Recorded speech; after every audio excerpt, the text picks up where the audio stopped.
আসসালামু আলাইকুম টুম্পা 7 ব্লগ থেকে আমি টুম্পা আছি আপনাদের সাথে। আজকে আমি রান্না করব আলু আর শসা দিয়ে পাঙ্গাস মাছের ঝোল। এখন আমি এখানে শসা, আলু আর পাঙ্গাস মাছ সবগুলো একসাথে একটু ভেজে নিচ্ছি। পেঁয়াজটা মোটামুটি আমি কিছুক্ষণ ভেজে নিয়েছি। এখন এখানে দিয়ে দিচ্ছি আদা রসুন পেস্ট। এখানে 1 টেবিল চামচ হবে রসুন পেস্ট আর হাফ চা চামচ হবে আদা পেস্ট। আমি দিয়ে দিচ্ছি এখানে, দিয়ে আবার একটু ভেজে নিচ্ছি।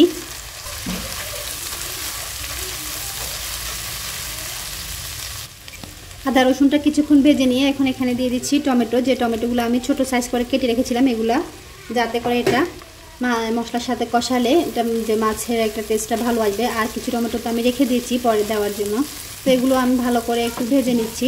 আমার এই মশলাটা ফেনা ধরতেছে, কারণ আমি সরিষার তেলেই রান্না করি, সেই কারণে একটু মাঝে মাঝে ফেনা হয়, তো এটা কোনো অসুবিধা নেই।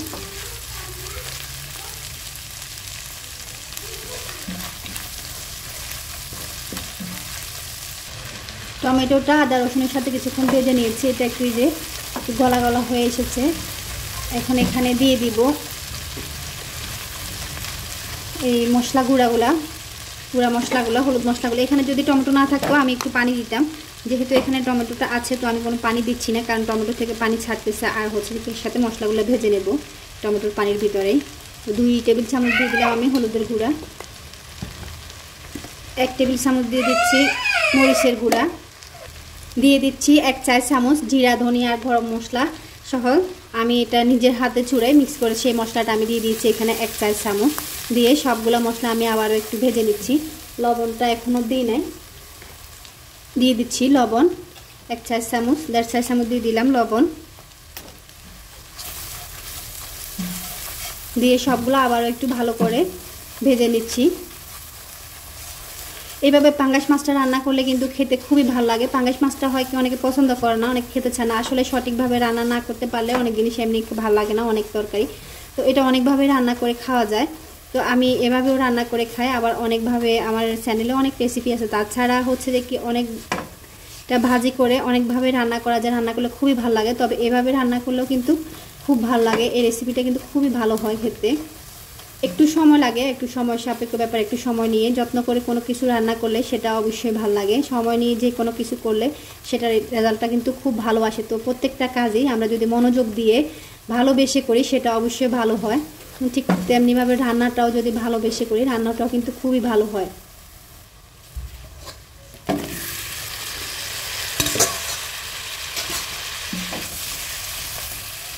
এখানে ভেজে রাখা আলু আর শসাগুলো দিয়ে আবারও একটু কষিয়ে নিচ্ছি।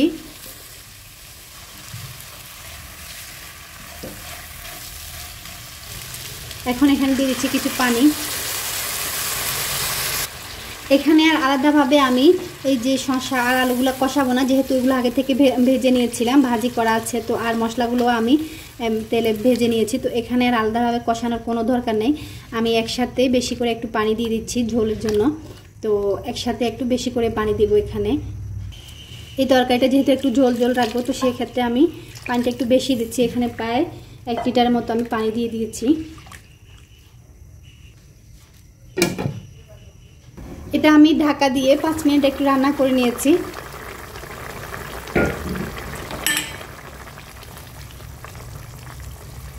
এখন এখানে দিয়ে দিব ভেজে রাখা মাছগুলা। এখানে পাঙ্গাস মাছের বদল আপনারা পাঙ্গাস মাছ না দিয়ে রুই, কাতলা, মৃগেল যে কোনো মাছ আর সাথে অন্য যে কোনো সবজি দিয়ে এই রেসিপিটি করতে পারেন। এটা যে কোনো মাছের সাথে যে কোনো সবজি দিয়ে করলে এটা ভালো লাগবে। কোনো ধরনের মাছ দিয়ে করতে পারেন। সাথে আমি যে শসা আলু দিচ্ছি, শসা আলু দিতে হবে এরকম কোনো কথা নেই। তো হাতের কাছে যে সবজিটা থাকে সবজি দিয়ে মাছ দিয়ে এভাবে রান্না করে দেখতে পারেন। এখন এখানে দিয়ে দিব আমি যে টমেটোগুলো একটু বড় সাইজ করে কেটেছি, এগুলো দিয়ে দিব। এগুলো দিলে যখন এগুলো গোটা গোটা থাকবে খাওয়ার সময় মাছের সাথে এগুলো খেতে খুবই ভালো লাগবে আর দেখতেও সুন্দর লাগবে।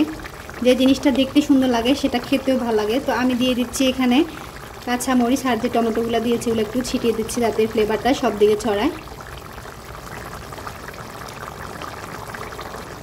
এগুলো দিয়ে কিন্তু আর বেশি কতক্ষণ রান্না করব না, 5-10 মিনিট একটু রান্না করে নিলে হবে। কারণ এগুলা আমার তো মাছগুলো আগে ভাজা, সবজিগুলো আগে কষিয়ে নিয়েছি। আর এখানে টমেটো আর কাঁচামরিচ দিয়েছি ফ্লেভারের জন্য।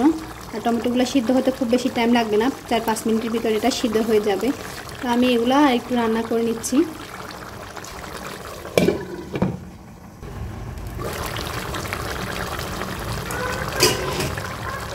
এটা আমি ঢেকে আরও 5 মিনিট রান্না করে নিয়েছি।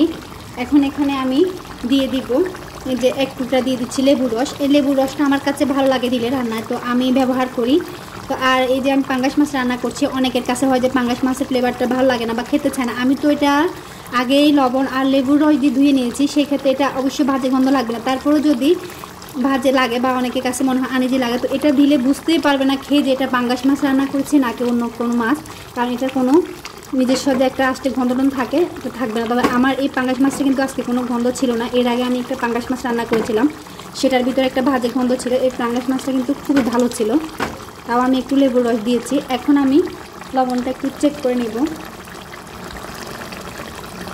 মাশাআল্লাহ, লবণটা আমি চেক করে নিয়েছি, এটা খুবই ভালো হয়েছিল। তো আপনাদের কাছে যদি ভালো লাগে আপনারা অবশ্যই এভাবে একটু রান্না করে খেয়ে দেখবেন।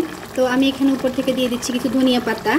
আর হচ্ছে যে কি আজকে ভিডিওটা এমনি একটু বড় হয়ে গেছে, তো যাদের কাছে ভালো লাগে তারা অবশ্যই বড় ভিডিও দেখবেন, যাদের কাছে ভালো লাগে না তারা 2 মিনিটের ভিডিও স্কিপ করেন। তারপরে যদি একটু বড় হয়ে যায় আন্তরিকভাবে আপনাদের কাছে দুঃখিত, ক্ষমা চেয়ে নিচ্ছি, যেহেতু আজকে ভিডিওতে একটু বাড়তি কথা বলেছি, তো সেই কারণে হচ্ছে যে কি আমার ভিডিওটা একটু বড় হয়ে গেছে। তো আমার রান্নাটা হয়ে গেছে। রেসিপি ভালো লাগলে লাইক কমেন্ট শেয়ার করবেন, সাবস্ক্রাইব করে চ্যানেলের পাশে থাকবেন। আজকের মতো এখানে বিদায় নিচ্ছি। আল্লাহ হাফেজ।